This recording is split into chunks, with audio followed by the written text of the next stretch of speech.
Hey everyone! Today I'm going to show you how to bypass factory reset protection on any Android phone. The best part? It's completely free and really easy to do.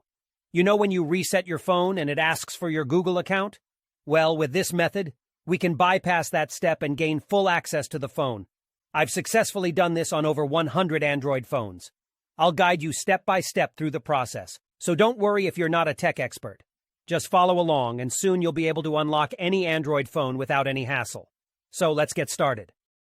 Okay, so the next step is to use this website to remove the factory reset protection lock from your Android phone. To do this, you'll need to provide 3 important details: your phone's exact model, its IMEI number, and a valid email address where you can receive notifications. Now you might be wondering how to find your phone's IMEI number. Well, there are several ways to do this. You can check the back of your phone, the original box it came in, or even your carrier's website. Your account details may also have the IMEI and serial number of your device. If you have a sales receipt or contract, you may find the IMEI and serial number there.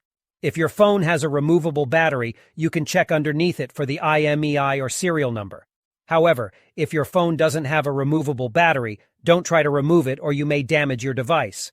Once you have your phone's IMEI number, you'll need to fill out a simple form on the website with your phone model, IMEI number, and a valid email address. This is where you'll receive a notification when the factory reset protection has been removed. After you submit the form, your request will be processed, and you'll receive an email notification when the factory reset protection removal process is complete. I'll show you an example of what the email should look like by logging into my personal email account.